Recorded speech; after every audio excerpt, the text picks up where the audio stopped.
आप देख रहे हैं न्यूज नेटवर्क चैनल जमीन शाह के साथ। सब्सक्राइब माय चैनल, लाइक एंड शेयर। धुले शहर गली नंबर 4 सिटी सर्वे नंबर 1319 में वानी समाज की इमारत पर अवैध तरीके से कब्जा किया गया था। श्री लाडशाह की वानी समाज के जिम्मेदारों ने माननीय न्यायालय में जाकर इस इमारत को समाज के लिए वापस लेने की पूरी कोशिश की और वो कामयाब भी रहे। वानी समाज के जिम्मेदारों का कहना है कि उन्हें धर्मदाय आयुक्त ने आदेश दिया है कि अब वो अपनी ज़मीन पर डेवलपमेंट कर सकते हैं, लेकिन समाज के जिम्मेदारों का कहना है कि हमारे समाज की ज़मीन धुले शहर में और भी है, तो हम चाहते हैं कि इस ज़मीन को बेचकर दूसरी ज़मीन पर डेवलपमेंट किया जाए, जैसे कि ग्रंथालय, समाज भवन, वसति गृह बनाना चाहते हैं। ऐसी मालूमात वानी समाज के जिम्मेदारों ने धुले जिला मराठी पत्रकार भवन में एक पत्रकार परिषद लेकर बताया।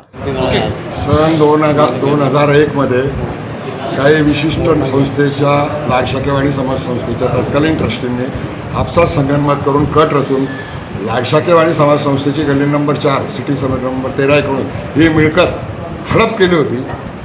संस्थेच्या वतीने समाजाच्या काही लोकांच्या तक्रारीनंतर 25 वर्षाच्या प्रदीर्घ लढाईनंतर ही मिळकत पुन्हा समाजाच्या ताब्यात मिळाली, याचा सर्वस्वी आनंद विद्यमान विश्वस्तांना, समाजाला सर्वांना झालेला आहे।